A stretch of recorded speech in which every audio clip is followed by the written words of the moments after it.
Ito ang nakakagimbal na balita at pinag-uusapan ngayon sa mundo ng social media.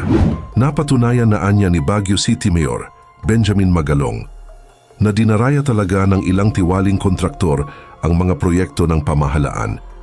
Ayon sa alkalde, 12 metro dapat ang sukat ng mga sheet file na ginagamit sa embankment na may embedment, na umaabot sa 6 hanggang 9 na metro ayon sa teknikal na pag-aaral.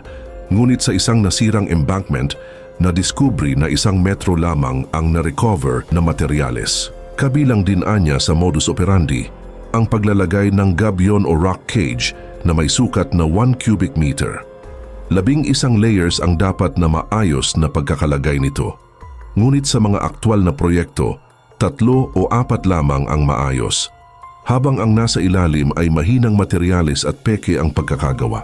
Giit pa ng alkalde, ang ganitong mababang kalidad na konstruksyon ay madaling masira kapag tinamaan ng malakas na agos ng tubig, lalo na kung manipis na mesh lamang ang pantakip.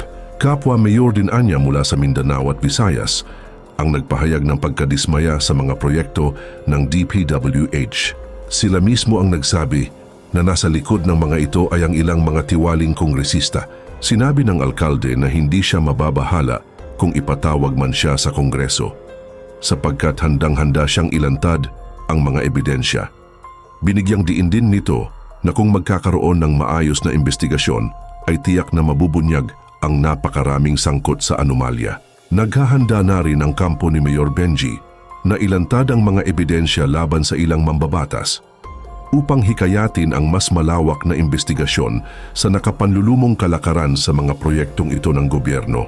At narito, panoorin pa natin ang buong video. From July 2022 to May 2025, he claims there were more or less 9,885 flood control projects implemented worth 545 billion pesos. Let's start with that overarching theme, Mayor. Do you see anything wrong with that? Almost 10,000 flood control projects to the tune of 545 billion pesos. Siguro ang titingnan natin dito, saan ba nilagay yung mga flood control projects? Are these places really flood-prone areas? Or these are just simply areas that we're in, certain politicians are just so influential?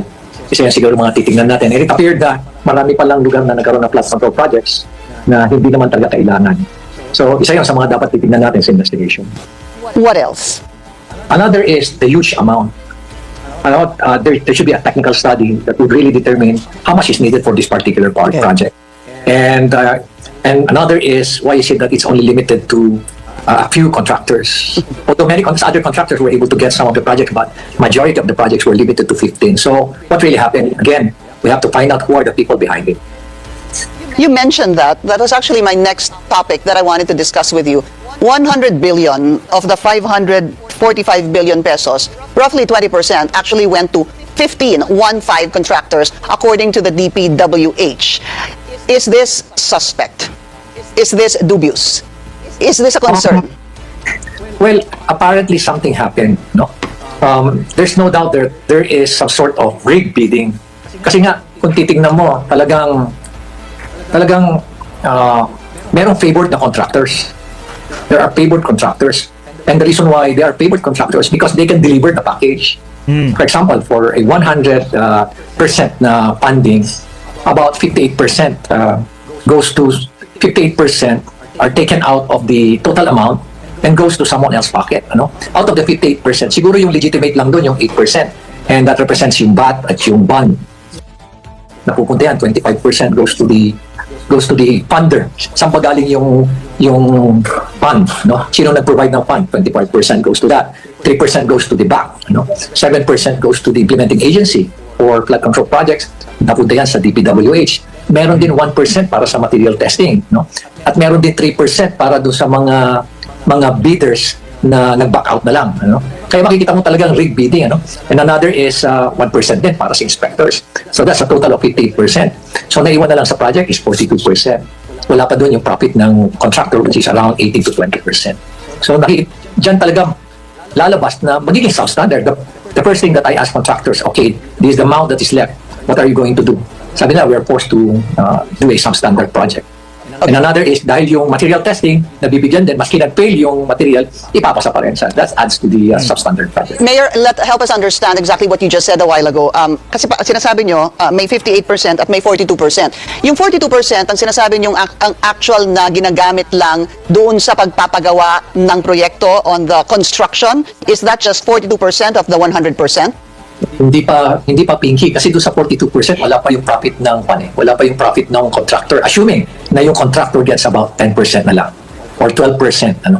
So ang iwan na lang sa project is 30%. Okay. So 30%, let's say 100 million pesos. 30% of that would be 30 million pesos, hindi ho ba? 300. 100 million pesos, sir. 300,000. Sorry, 300,000. Okay. Yun lang po yung parang Magaling siya matipong siya. Yung usapang kaperahan, magaling malabas si, na cost Mayor Benji. ng proyekto. Project. Opo, 30% Kaya lang yun po. ang gagamitin na fund to execute the project. Can you help me understand more about that 58%? Sabi niyo po, may 25% si funder, meron pong 7% si ahensya, meron pong 1% si material testing, 3% si bidders. Kindly expound, sir. Okay, yung 3% kasi para, sabi ko nga, rig bidding. So, ang gagawin, kakausapin na lang yung mga bidders at sasabihin, okay, lahat kayo tatanggap na lang ng total 3%. Ayun ang share ninyo rito. So, yun ay i-deliver ng contractor sa kanila. Tapos, meron din para sa mga inspectors din. At si engineers, going to inspect kung compliant, bibigyan sila ng 1%. So, yung mga engineers, they don't really care kung compliant yun. Basta importante sa kanila, tatanggap nila yung 1%. And then, of course, the insurance and the VAT, that's a total of 8%. So, that makes up the 58%. So, ulitin ko ulit, 42% ang nalang na iwan, assuming that the contractor gets 12% as profit, then 30% na lang iwan sa project. Kawawa naman po tayo dun sa perang, let's say, 100 million pesos for a project.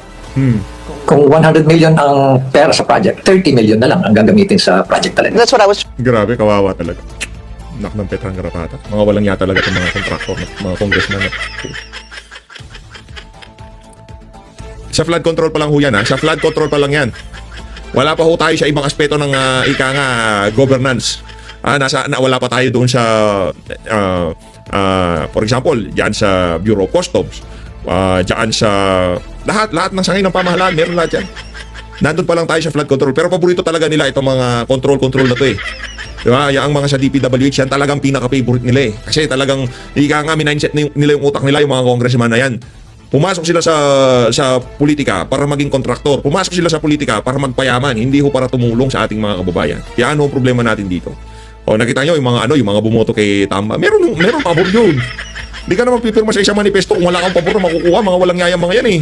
Di ba? Merong mga merong hiya, nandiyan yung sila Congressman Situngab, na yung mga DUTERTE Black, nandiyan yung, di ba, yung BH party list, nandiyan sila eh. Hindi sila pumirma, hindi sila bumoto dito dito kay Martin ROMUALDEZ kasi alam nila ang kawalang yaan ng mama na yan. Ngayon tayo dito mga kababayan, kitang-kita na kung anong klaseng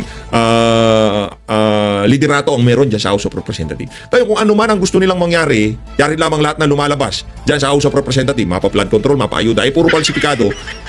Pagka sinabi nila, kailangan nating i-impeach si SARA dahil ganito, ganyan, magnanakaw siya, yung ganito, ganyan, confidential fund, mag-isip po kayo mga kababayan.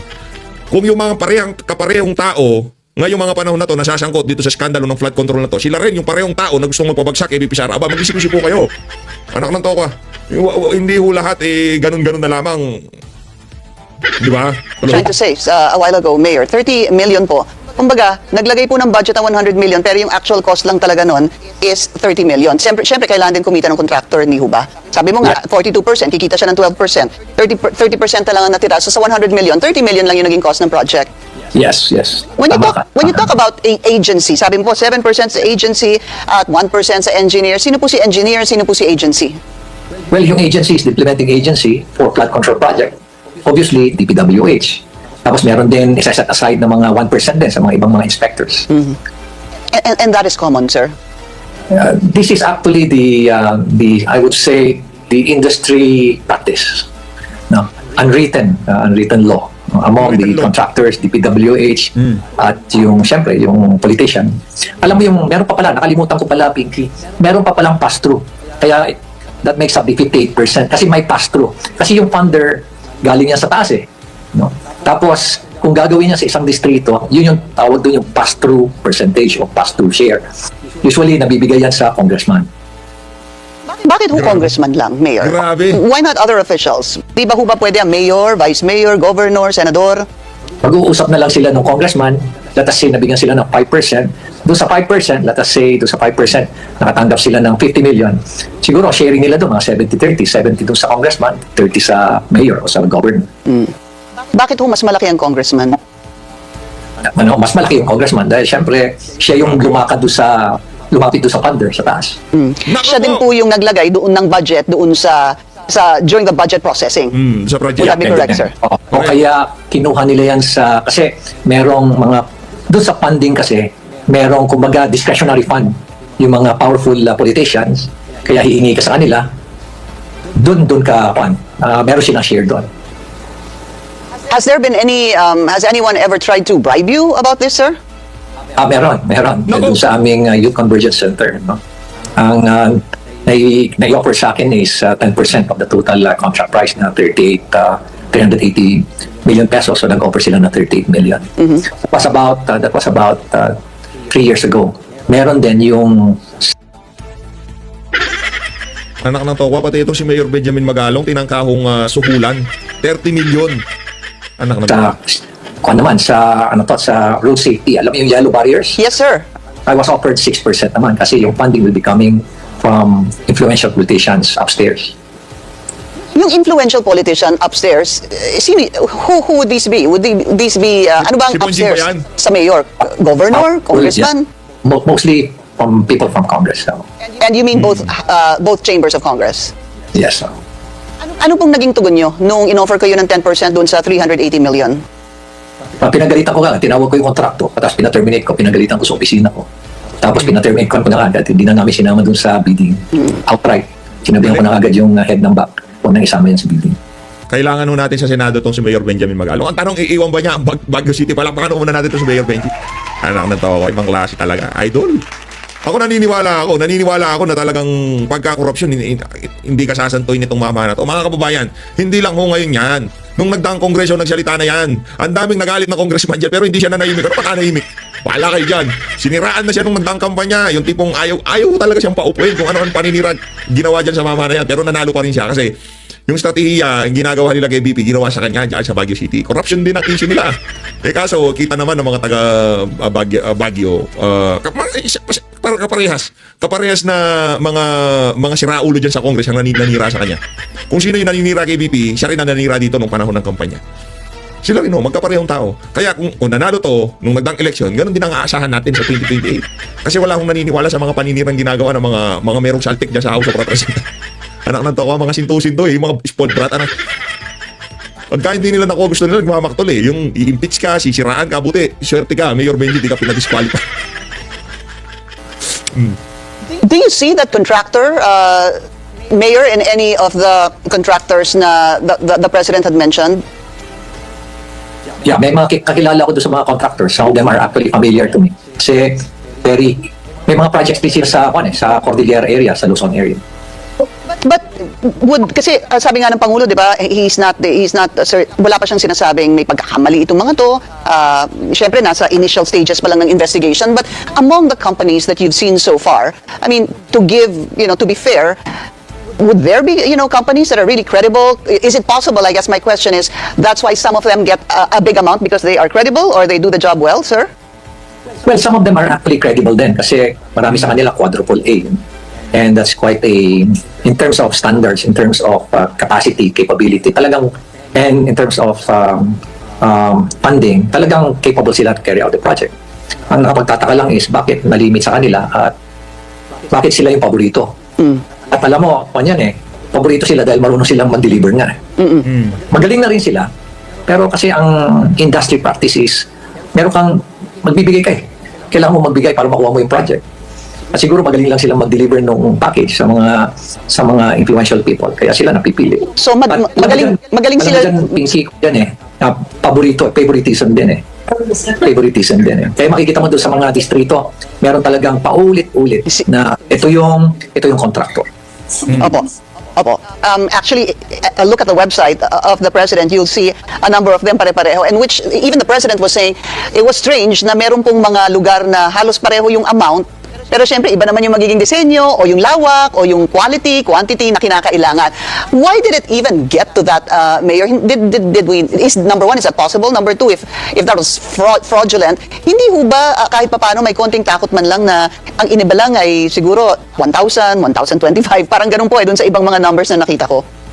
Yes, Pinky, alam mo, kanyan indicator yan bakit pare-pareho? Iba-iba naman ang sitwasyon, di ba? Iba-iba naman lugar, iba-ibang terrain. So, ibig sabihin yan, walang maayos na technical study o kaya hindi sinunod yung technical study. Kasi every big project, there should always be a technical study. And experts are actually involved to determine ano ba talaga yung kailangan dito sa project na to, anong klaseng technology yung gagamitin, and at the same time, ano yung cost. Pero, nababago kasi. Pagdating na doon sa pag-submit na, binabago na. No? Lolokohin na. Pagdating doon sa execution, doon na nila lolokohin lahat. For example, yung embankment, kailangan ng 9 meters na embedment. Ibig sabihin embedment, yung ilulubog mo yung sheet pile, let us say sheet pile, ilulubog mo yun hanggang doon sa load bearing depth, yung embedment na tinatawag. Ang ilulubog mo doon, sabihin na lang natin, 6 meters. 6 meters. Ang gagawin ng mga contractor, para mahabol nila kasi ang laki nung inaibigay nila sa mga politiko, para mahabol din nila yung kanilang profit, gagawin nila, ang i-embed lang nila, mga 3 meters lang. Kalahati. Yeah. Quick question before we go on a break, Mayor. Sino ho ba nag-a-award dito sa mga contractors? Well, pag sa flood control project is, of course, yung implementing agency, nagpabid yung DPWH. But, meron ho bang influence ang kahit na sino sa DPWH para po paboran ang isang contractor? Well, usually ang nagdidesisyon yan yung politiko, yung congressman. Kasi siya yung naghanap ng pondo, siya rin ang didikta. And usually, pag siya ang didikta, yung paborito niyang congressman, kung ay paborito niyang contractor, kung hindi siya ang contractor. Paano kung siya pa mismo ang contractor, Mayor? Di ba? Ganyan sila Shout out sa Sunwest Corp. Sunwest Corp. Kasi ang daming scheme Ang daming scheme. Yeah, that's why we're trying to understand it. Actually, I even wanted to go to the stages of corruption, Mayor Benji, but we need to take a very short break. We'll continue our discussion. Ayun na nga mga kababayan, nag-short break sila. Tuloy ho natin. Teka lang Baguio City Mayor Benjamin Magalong, I was going to ask you, sir, about the stages of corruption para lang po matulungan nyo kami dahil sabi mo nga madaming scheme. What I want to find out is from the NEP to the GA, to the GAB, to the actual implementation. Maybe something that is digestible or something that we can understand, Mayor. Okay. Dalawa yan. Either yung congressman is the contractor or yung congressman is simply the pass-through lang siya. Pass-through lang. Meaning, idadaan lang sa kanya yung pera o siya yung naghanap ng fund at nakausap niya yung mga very powerful na mga kongrehista. Okay, unang-una, sabihin na lang natin na hindi siya contractor. So, aasa na lang siya doon sa siyang mamimili ng contractor, i-recommenda niya sa DPWH, tapos ang tatanggapin na lang niya, yan yung pass-through na share niya. Usually, it's about 5 to 10% na nakukuha niya dyan. May mga kongrehista na kongrehista na okay na sila yung 5%. Meron naman yung maraming siguro hindi pa sa satisfied sa 5%, he will demand 10% na share niya. Pero yung share talaga sa taas, ang talagang standard is about 25%. Now, kung ang kongrehista naman is a contractor at gusto niyang siya ang mag-implement ng project, ang gagawin niya is kukuha siya ng isang contractor. Babayaran na lang niya ng royalty para hindi halata. Alangan naman yung gagamitin niya, yung company niya mismo. Halatang-halata yun. So, kukuha siya ng ibang contractor, sasabihin niya doon sa contractor, ito na lang gagawin ko sa iyo, bibigay ko sa iyo, royalty na lang. Ako na rin ang magpapatakbo ng project. At the same time, sasabihin niya doon sa contractor, para makabawi ka pa, bibigyan pa kita ng isang project dito sa distrito ko, para ikaw na rin ang gagawa ng multipurpose hall. So, yung contractor naman, tuwa-tuwa na siya. Tuwa-tuwa na siya dahil kahit paano, magkakapera pa rin siya. Doon sa mga contractor naman na talagang sila yung contractors, mabigat sa kanila yung 58% na natanggal. Average 58% na natanggal. So doon sa 42% na naiwan, 12% na lang, pero kulang pa rin yung sa kanila. Kasi nga malaki pa rin yung gastusan, And for them to be able to be financially and economically viable, actually ang kailangan na profit ng mga contractor man na dyan sa mga 25 to 30%. Pero dahil talagang pigang-piga, ang gagawin nila, mapipilitan sila mandaya. Kaya ang gagawin nila ngayon, dadayain nila yung sheet piles. Doon nila ayusin ngayon. Sa materials. I-embed nila yung 6 meters, 3 meters na lang. Meron nga isa dyan, 1 meter lang. Meron nga akong picture na nagulat ako nung nasira yung dike. one meter lang ang naiwan sa sheet pile. So una kong tinanong sa contractor, bakit 1 meter lang? Naputol ba yung sheet pile? Sabi sa akin, sir, hindi po mapuputol yung sheet pile. Talagang 1 meter lang po ang nilagay nila dyan instead of 9 meters. O kaya 12 meters. Talagang 1 meter lang. So dadayain nila para talagang sa mga materyales, dadayain Makabawi nila. sila. Oo. Alam niyo ba yung sheet pile na tinutukoy nitong si Mayor Benjamin Magalong? Yun yung mga makakapal na bakal. Sinerge kasi natin ito. Ito yung tinutukoy niya sheet pile. Ito. Pakita ko sa inyo para makita ng mga kababayan natin. Baka akala nila ginugod time natin sila. Ayan o. Ganyan yung sheet pile. Paano mapuputol yan? Ano yan? Purong bakal yan eh. Anak ng toko, mga walang yata talaga. Ibabaon lang nila 1 meter. Ang bihira.